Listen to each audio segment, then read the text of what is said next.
Good evening. What unfolded in Washington today has no modern parallel. In the span of 6 hours, the United States government entered a constitutional gray zone, one not clearly mapped by statute, precedent, or practice.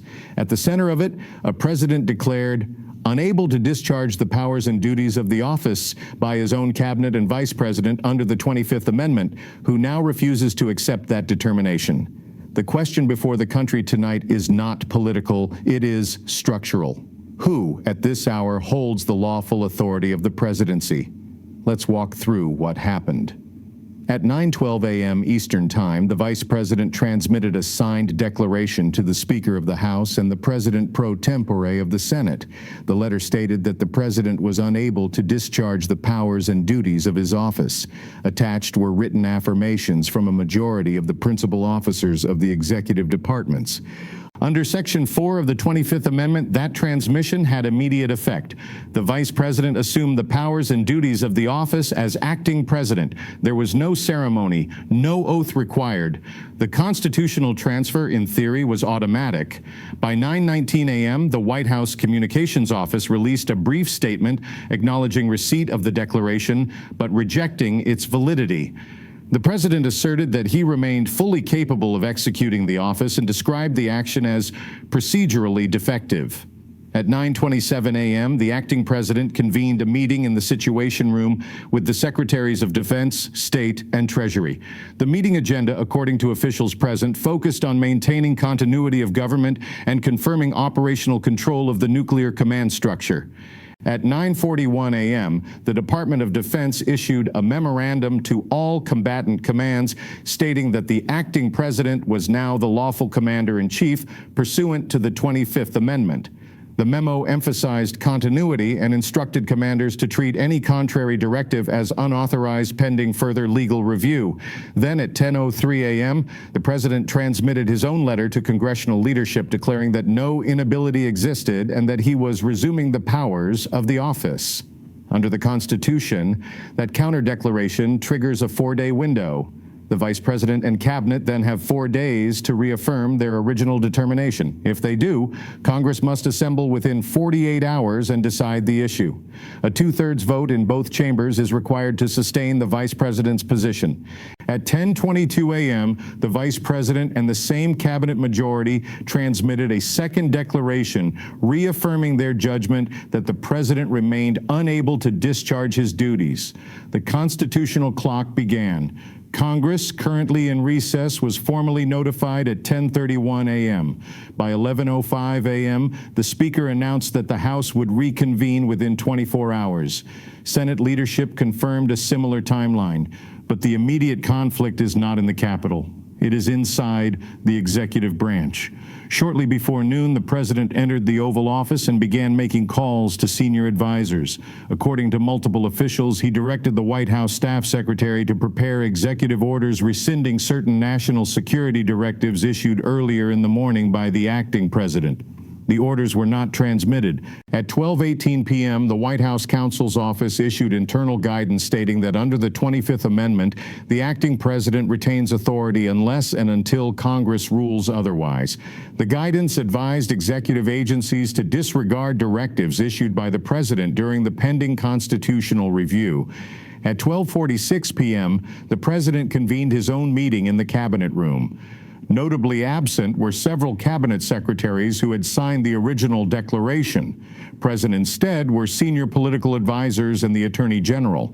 At 1:02 p.m., the Attorney General issued a statement acknowledging the constitutional process underway and affirming that the Department of Justice would adhere strictly to the text of the 25th Amendment. That phrasing is significant. It avoids endorsing either individual while reinforcing that authority flows from the amendment's procedure. At 1:17 p.m., the chairman of the Joint Chiefs of Staff transmitted a second clarification to military leadership. The message reiterated that operational command authority remains with the acting president until Congress determines otherwise. It further stated that any attempt to issue parallel military orders outside that framework would be considered legally void. The military, at least institutionally, has taken a position grounded in process rather than personality. By mid-afternoon, a new layer of complication emerged.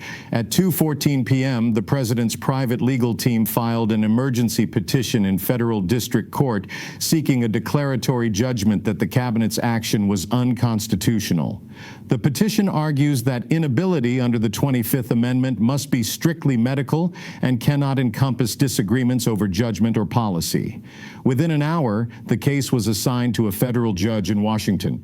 A hearing is scheduled for tomorrow morning. Whether the courts can or will intervene remains uncertain. Historically, disputes involving the political branches under explicit constitutional mechanisms are often considered non-justiciable political questions. But this situation tests that boundary. Meanwhile, federal agencies have begun aligning operationally. At 3:06 p.m., the Treasury Department confirmed that all financial authorizations would require approval from the acting president's office. At 3:22 p.m., the National Security Agency updated internal command routing to reflect the acting president as final authority.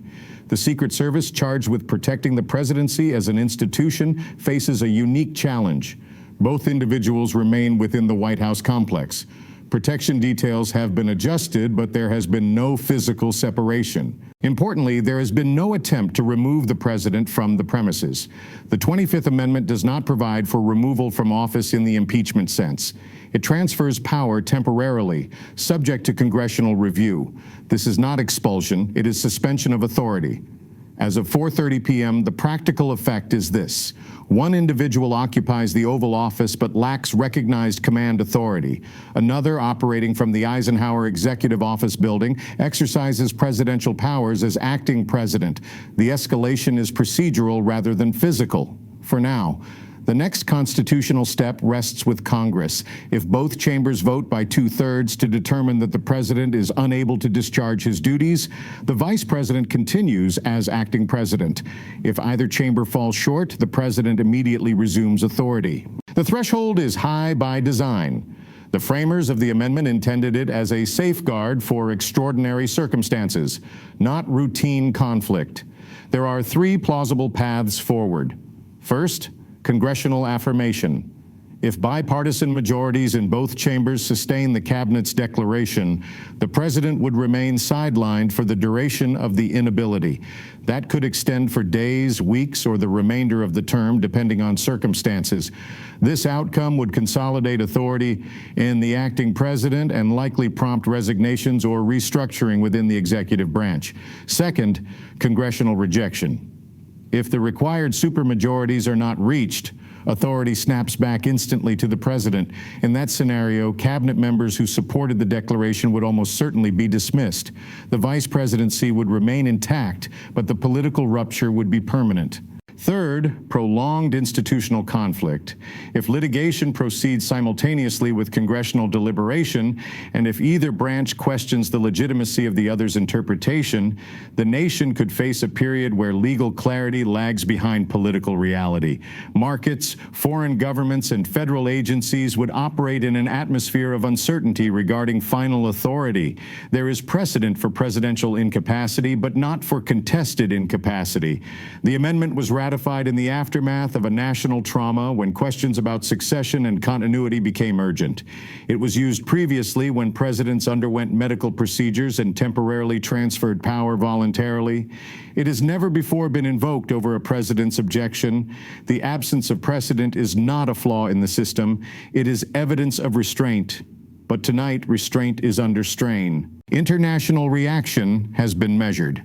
Several allied governments issued statements acknowledging that the situation is an internal constitutional matter.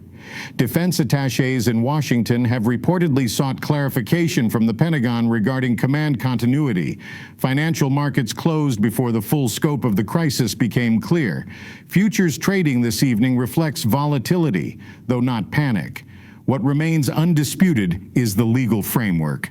The 25th Amendment provides a mechanism. It specifies timelines. It assigns decision-making authority.